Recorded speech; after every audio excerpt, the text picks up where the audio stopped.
Devil May Cry 3 is amazing. You know this, I know this, the world at large knows this. It basically invented a whole new kind of game and has had no shortage of people singing its praises from its release to, well, this exact moment as you watch this video. It is debatably the single most beloved character action game ever made. It is an undeniable classic. However, every time the game gets talked about, there's this common refrain that gets shoved out there all the time, and you've probably heard it before. It sounds a little something like, Devil May Cry 3 is a good game, but the story's kinda bad. Now, I'm sure some of you listening right now hear that and eye roll, but this is kind of the average perception of not only DMC3, but Devil May Cry as a franchise. So much so that one of the main reasons Capcom decided to have Ninja Theory reboot it was to try to give it a stronger narrative. And I think we can all agree that that worked out perfectly. Fuck you! It's been almost 5 years, but it's still so funny. Someone got paid to write that. To be fair to people with this view, it's not exactly wrong. Most Devil May Cry games have had narratives that are either super basic, absolutely terrible, or just straight up incomplete. The dialogue is usually really strong with some cool set pieces, but it does tend to be somewhat lacking in actual substance. But Devil May Cry 3 isn't the rest of the series. It's a game that at its worst is the best kind of fun popcorn action schlock out there with some of the most well-realized characters in all of gaming, and at its best tackles themes and ideas about family, responsibility, and loss that are borderline Shakespearean. So, with that in mind, let's kick back, relax, and talk about the storytelling of Devil May Cry 3.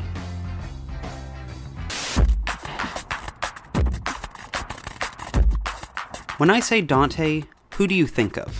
No, probably no, you're a nerd, absolutely not. Yes, this. Let's be honest, if you're watching this video, this is probably it.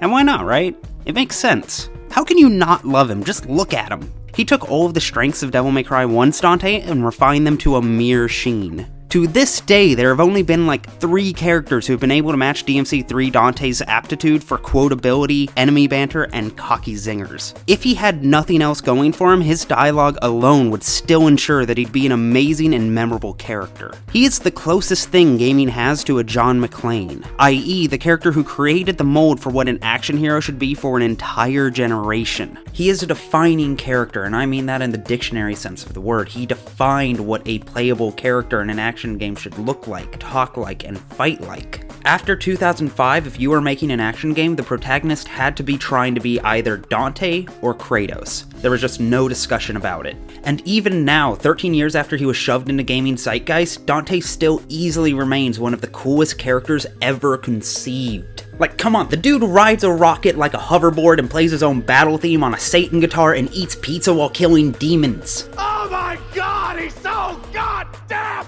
cool! But is his coolness really the reason he remains so well remembered and beloved? I mean, Sam Gideon is really cool, at least as cool as Dante, just look at him. But no one remembers Sam in spite of him being a much more recent creation than Dante. And you definitely never had any teenage boys trying to emulate Sam Gideon, but I can tell you right now that 14-year-old me wanted to dye their hair white so badly so I could be a cool badass like my favorite video game hero, and thank you so much, Mom, for talking me out of that. Point is, though, that that's the level of admiration this character was able to inspire, not just in me, but in many fans who played the game to this day. And that, to me, means that there has to be a little something more going on underneath the surface that has kept this character so beloved. There's a reason that this has proven to be the defining incarnation of this character over the years, and it's not because he's the coolest. In fact, this Dante is the least competent and most prone to completely screwing up out of all of his incarnations. Don't get me wrong, he's definitely cool and capable, but he's also kind of a total fuck-up. This isn't the mature, suave Dante that we see elsewhere in the series. This is stupid teenager Dante who is a complete tire fire. Literally every time he tries to show off and be the slick badass we all think he is, it goes horribly wrong for him. He gets eaten by a giant sky whale because he was trying to show off. And it's not just that, the game is filled with these moments constantly. Jesus, the game opens with him getting stabbed. And then he tries to hit on a girl and gets shot in the fucking face. This kid is a loser. A cool loser to be sure, but a loser nonetheless. And that is a big part of what makes him so endearing and memorable. No one likes a Gary Stu. A character who is good at everything, all-powerful, and never makes a mistake is a pretty boring character. Depending on the context, that kind of character can be serviceable for the purposes of a specific game, again, see Sam Gideon, but if you're trying to make an actual character that people will relate to and remember, then having a character who makes mistakes, learns, and changes is kind of vital. And frankly, outside of maybe Raiden in Metal Gear Rising and Bayonetta, Dante in DMC3 is the only character who goes through that kind of genuine growth within this genre. He starts the game earnestly not giving a shit what happens to the world and eager to murder his brother before it ends with him willing to fight literally everyone in the game in order to make sure the human world is safe, and crying over the fact that he couldn't save the only family he had left. There's more to it than that we will get to in a minute, but the point is that Dante isn't a static character or just a simple power fantasy. He is a person with fears and insecurities that he frequently masks with cockiness and sarcasm, and if that isn't relatable, I don't know what is. Dante has outlived all of his imitators and peers in terms of relevancy, not because he's especially funny or cool or badass, although he is all of those things and they do help. He's outlived them because he's a more human character than them, with considerably more going on in terms of emotional complexity. Now I can feel some of you waiting for me to say what that emotional complexity actually is, and oh boy will I, but there's something we need to talk about first. And for those of you who follow my channel, I apologize, because I'm about to repeat myself a little.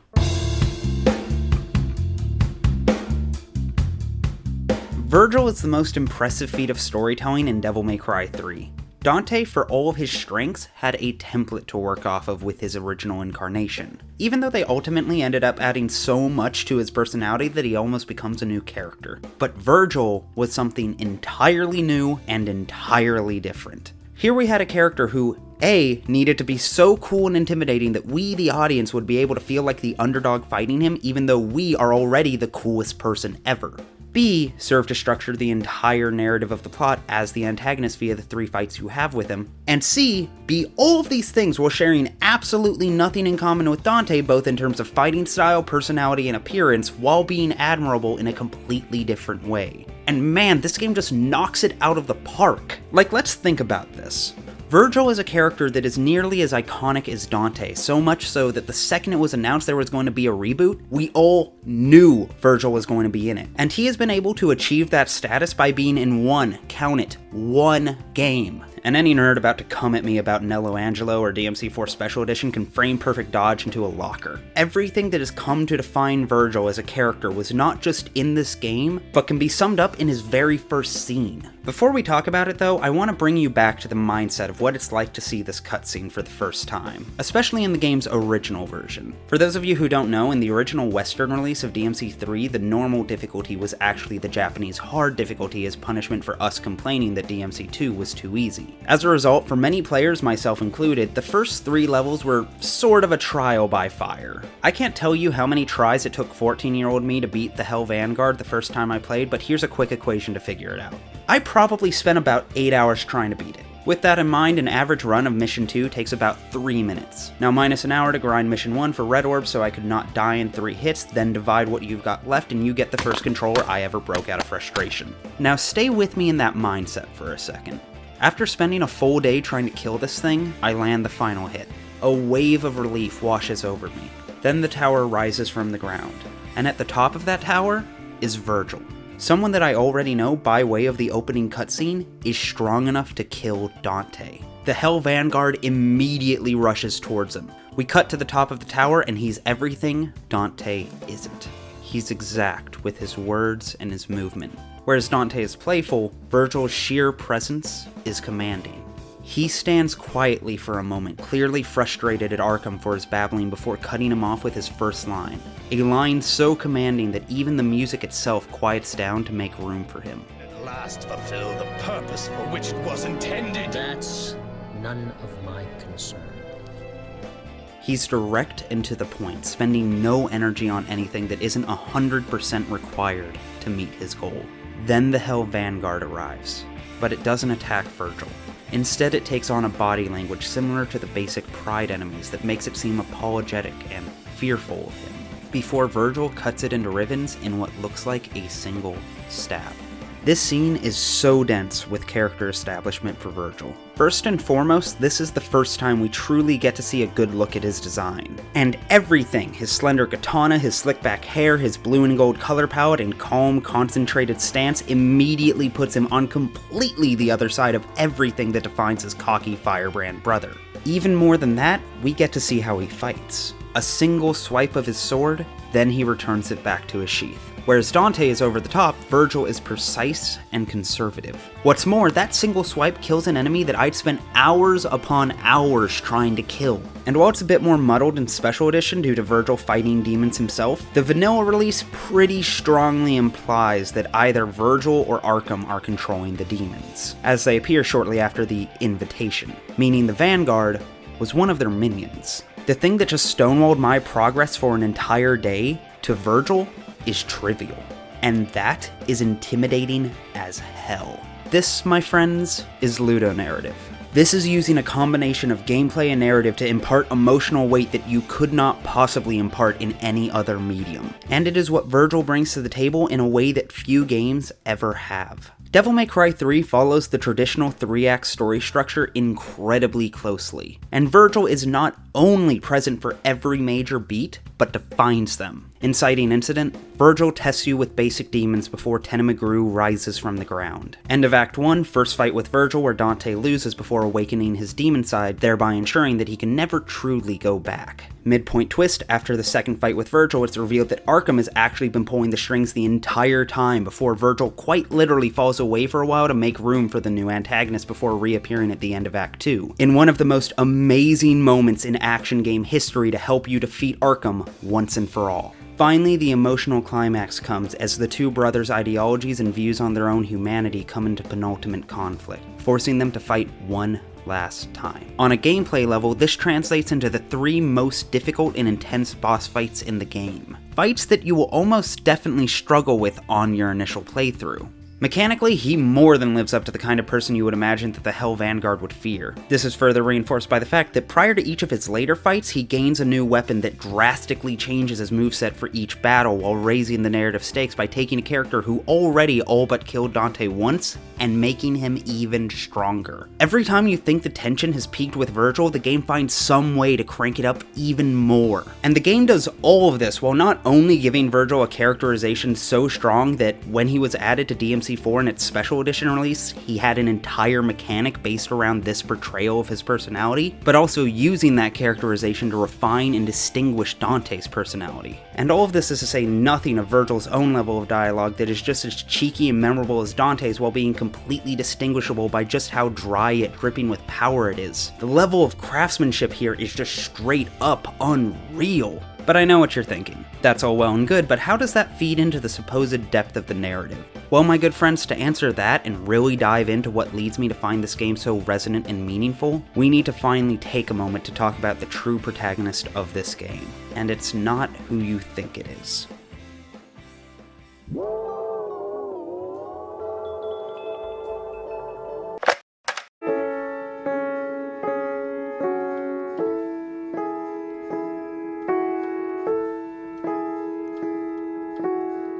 Devil May Cry 3 is the story of a daughter, a father, and a betrayal. It's the tale of a man who quite literally sacrifices his family as well as untold innocence for power before manipulating a naive idiot into doing his bidding for him. His teenage daughter, knowing his intentions, reluctantly yet resolutely follows after him to put an end to his plan, feeling that it's her responsibility to make her father pay for his sins. So much so that she abandons her own name, her own identity, and fights actual demons in order to pursue it. However, she doesn't want to lose the rest of her family. She doesn't want to believe her father, who gave her her name, was capable of the evil he committed. And he knows this. And he uses it against her in order to gain even more power for no purpose other than to satisfy his own greed. Yet even as her father grows in power far beyond the threshold of anything she could ever hope to fight herself, she absolutely refuses to pass the responsibility of dealing with him to anyone else. For her, this is a family matter. It doesn't matter that she has done no wrong and doesn't really owe anyone anything. It doesn't even really matter that Arkham killed her mother, even if that serves as a personal vendetta for her. What truly matters is that Arkham is her father. And that fact alone is enough for her to refuse to let anyone else shoulder the burden of cleaning up after him, even when someone considerably more qualified to do so offers to take care of it. This is her job. And for her, anyone else taking care of it would be the same as failure, because in her eyes, a child is at least partially responsible for the actions of their parents. Her father has caused every terrible thing that happens in the game, and in response, Lady is determined to make things right because that's what she owes the world. And Dante sees all of this. At the outset of this story, Dante is in limbo. He doesn't care about his own humanity, much less humanity at large, but he doesn't consider himself a demon either. As he puts it, he doesn't know what he is, and he doesn't much seem to care about it, or really anything for that matter. In spite of his family being at the root of all of this, he not only denies that he has any familial responsibility, but flat out rejects the notion that he even has a father, all while using both a blade and abilities handed down to him by Sparta. He doesn't initially challenge Virgil because he wants to save the world from demons, or because he's his brother. He doesn't even challenge him because he takes any kind of umbrage with him summoning a tower that wreaks havoc in the town that he was looking to conduct business. No, he challenges Virgil purely because he does not like him. The fact that Virgil is his brother, the fact that this tower is here, the fact that his father created both is a non-factor. He is someone who is completely immature. And then he meets Lady, and slowly but surely he hears her rationale, sees what she's going through with Arkham, and begins to realize that the two of them are in the exact same boat. After all, it's his dad's very existence that caused all of this. Dante too has a responsibility, not only as the one person who can stop this, but as his father's son and the brother of the other person trying to claim power. And though he may dismiss it at first, he eventually decides to take up the mantle laid down by his father and protect the human world. Dante's awakening isn't him getting his devil trigger. It's him awakening to who he is, who his father was, and who his family is, and what role they not only should, but must play in this world. Lady's entire arc externalizes the struggles Dante goes through internally and ultimately forces him to grow as a person. He learns to accept the burden of his family's actions, and Lady, upon seeing this and realizing he feels the same sense of obligation, finally gives in and lets Dante do what needs to be done. And it's not just Lady and Dante who focus on family, but Virgil as well. After all, he's doing all of this because he feels that by nature of his birthright, he is entitled to his father's power. That's what he's here for. However, it manages to run even deeper than that. I was actually lying before when I said Virgil spends no energy on anything that isn't required. There is one exception. He takes a moment to look at the amulet given to him by his mother, betraying the one thing him and Dante have in common: the shared pain of loss over a family member. After all, basically the entire plot is fought over the one memento they each have left of her, and Virgil is willing to give up the sword of Sparta before handing over his half of the amulet. The murder of the twins' mother Ava is at the root of both of their characters. Dante responds to it by blaming his father for it and becoming a demon hunter, at first just for the sake of killing demons, but later for the purposes of ensuring no one has to go through what he did. Virgil, however, responds to it by thirsting after Sparta's power so that he personally will never feel helpless like that ever again. But he has no sense of responsibility for that power. He wants Sparta's strength, but for purely selfish ends. In this way, Virgil is just as much a foil to Lady as he is to Dante. Virgil wants the power his father cultivated, but absolutely refuses to take responsibility for it and use it in the way that Sparta intended. And it's that refusal that ultimately undoes him. Dante wins that final fight in spite of Virgil being armed with the most powerful weapon in the entire Devil May Cry canon, not because he somehow got physically stronger, but because he was more motivated, more determined, and this is where the storytelling through gameplay comes back around. As far as DMC3 is concerned, family must always clean up its own mess, no matter how difficult that might be. Nowhere is this clearer than the final fight with Virgil. It's a fight that Dante clearly does not want to be having, but he is not going to let his brother, his only remaining family, walk away with that sword. This emotional tone is made manifest on a gameplay level by a boss that to this day stands as perhaps the single most challenging non-optional fight in all of gaming. Virgil's own well-established strength, both within the gameplay and the narrative, serves to put us into the mindset of Dante by having us do something that is, simply put, really hard, both physically and emotionally, and we share that experience with Dante. However, ultimately for everyone involved, all of this ties back into family. It's a story that ends with a dead father and a brother that is presumed lost, as well as the two survivors left to mourn and pick up the pieces, all as a direct result of a family's legacy. Meanwhile, we, the audience, are left only with questions to ponder. Are we responsible for the sins of our parents? And if we are, to what extent? Is it our duty to ensure that not just we as individuals, but our families as a whole, leave the world a better place than we found it? How do our families, our parents especially, define who we become and the lives we live? Can we ever really escape that influence? And if we can, should we? Devil May Cry 3 has its own answers to be sure, and it states them with incredible conviction. But as for me, I'm still not sure. I may never be.